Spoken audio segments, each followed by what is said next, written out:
can be identified even further in the Quran with Gog and Magog. And this is my book on Gog and Magog. Gog and Magog are in the Quran.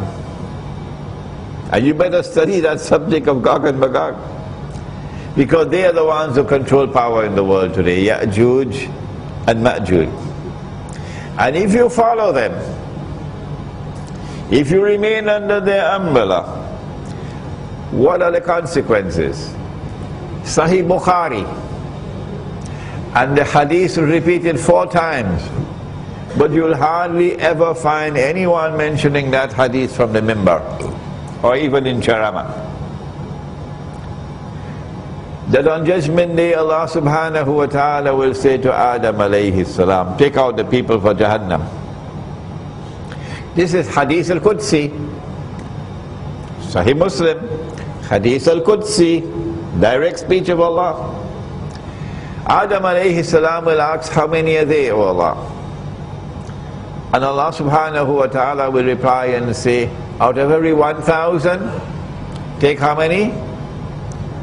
999. You know the hadith, mashallah. Out of every 1,000, take 999 for Jahannam. The companions of the Prophet ﷺ were terrified when they heard that. And he, the Prophet, smiled and said to them, good news for you. The one for Jannah will be from you. But the 999 will be Ya'juj and Ma'juj, will be Ahlu Ya'juj and Ma'juj.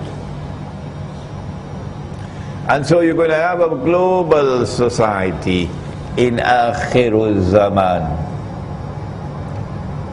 And that global society, which comes into being in consequence of globalization, would be the global society of Gog and Magog.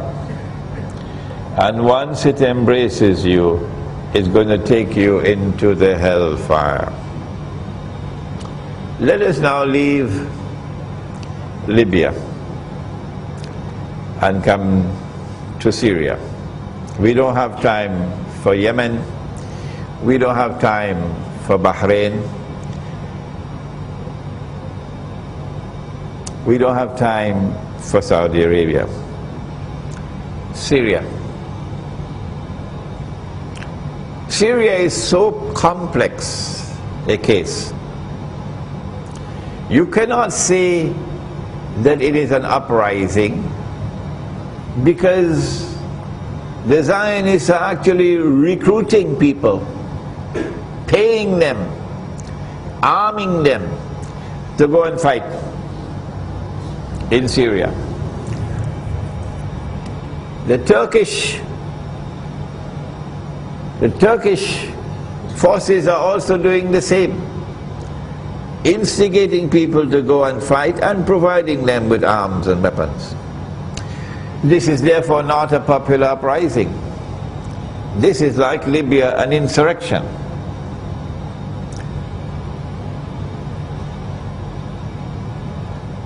But Syria also has a very large Sunni Muslim community, and we can now recognize that it was not by accident that the Sunni Muslims of Syria, in consequence of French strategy, were kept oppressed and suppressed by a sectarian Shia movement, the Alawi, for how many years now? Brutally suppressed and oppressed. And so when the time comes and they can smell the breath of freedom, there will be certainly an element of popular uprising as well in Syria. A quest for freedom from oppression and sectarian domination by the Alawi. The Alawi are a branch of the Shia, and Iran has not acted wisely on the subject of Syria. The Syrian Muslims, the Sunni Muslims of Syria, are now openly accusing Iran of arming and supporting the regime in Syria to succeed in its oppression and suppression of the present uprising. As a consequence, we can easily anticipate that if these uprisings in Syria were to succeed, and the majority Sunni Muslims were to replace the present regime, that is Alawi, there are going to be significant negative repercussions for Iran. The Zionists are not unaware of that. Their objective is to isolate Iran, and they want to take away a very important strategic partner of Iran, namely Syria. It would have been more sensible of Iran to publicly advise the sectarian Shia Syrian regime that you need to share power with the Sunni Muslims, who are our brothers in faith and who have been long suppressed and oppressed. And it would have been very wise, it would have been excellent diplomacy on the part of Iran to intervene and to support the cause of justice in Syria. And in so doing, the Syrian Sunni Muslims would not have fallen, as they are falling unfortunately, into the same NATO trap. There are implications in Syria. I don't know whether the insurrection will succeed. Russia and China have just vetoed. It didn't come to the Security Council, it was vetoed before it came to the Council. A similar resolution as they had on Libya. So with the Russian and China, the vote was 9 against 2. With the Russian and Chinese veto, it means that there is no possibility for NATO to intervene militarily.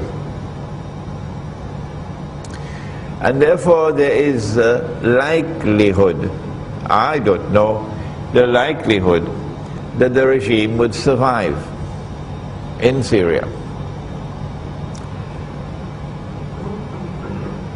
But from our Islamic eschatological perspective, we don't look at the subject merely in the short-term perspective. We will focus, and I hope my students in different parts of the world will concentrate on this. We will focus on Damascus in this context, that the sign of all signs of Akhirul Zaman is the return of Nabi Isa alayhi salam. The Pope doesn't know it, but we know it because of the hadith in Sahih Muslim, that when Nabi Isa alayhi salam returns, he's going to return in Damascus. And so events that are unfolding in Damascus are of supreme importance for us. That prior to the return of Nabi Isa alayhi salam, Imam al-Mahdi must emerge. And when Nabi Isa alayhi salam returns, Imam al-Mahdi will be in Damascus, in the masjid. It is becoming fashionable by some of the intelligentsia in Pakistan, for example, to discount the ahadith on Imam al-Mahdi as fabrication, because Allama Iqbal or Dr. Muhammad Iqbal dismissed them. in his book entitled The Reconstruction of Religious Thought in Islam. And Ibn Khaldun also dismissed them as fabrications, which is why Ibn Khaldun is so famous in the Western world. Now you can understand why. Because he dismissed the ahadith on Imam al-Mahdi alayhi salam as fabrications. What they didn't understand is that there's a divine method. That when Allah subhanahu wa ta'ala sent the Messiah the first time, He raised a man to prepare the way for the coming of the Messiah. That man was his cousin, Nabi Yahya alayhi salam, the Prophet John. And when Nabi Isa alayhi salam returned as an adult to the Holy Land, it was in front of Nabi Yahya alayhi salam that he came. And Nabi Yahya alayhi salam says, here he is, this is the man you've been waiting for. This is the Messiah. The divine method of positive identification. History repeats itself, but Ibn Khaldun missed the bus. And Dr. Muhammad Iqbal missed the bus. And may Allah bless them, they're very great scholars.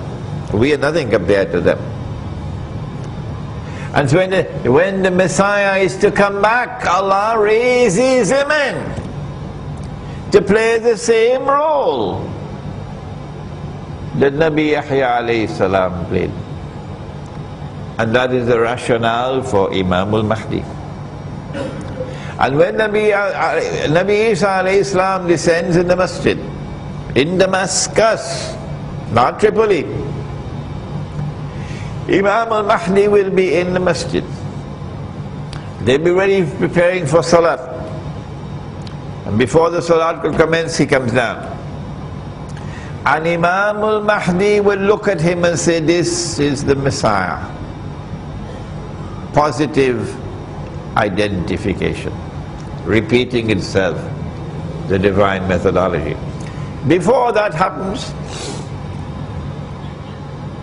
Imam al-Mahdi has to proclaim himself to be the Mahdi in Mecca. You may have heard my lecture, it's on YouTube. When he proclaims himself as the Mahdi in Mecca, he's going to be attacked by an army from Sham. Which means that the believers are not going to be in control of Damascus from now until that day. Are you following me?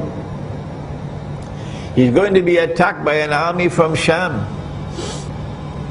Damascus today is not only ruled by a sectarian Shia movement that is oppressing the majority Sunni Muslims, brutal suppression, but also Damascus today is the supreme voice in the Arab world of Arab nationalism, taking over from Baghdad. Arab nationalism is a rival to Islam. And so an army is going to come out of Sham to attack Imam al-Mahdi. And when an army crosses Medina, going south to Mecca, the earth will open and swallow that army. This is the third of the three khusuf. 10 major signs of the last day. Number 1, Dajjal. Number 2, Gog and Magog. Number 3, the return of the son of Mary. Number 4, Dukhan. Number 5, Dabbatul Ard. Number 6, that the sun will rise from the west. Number 7, 8 and 9, 3 earthquakes.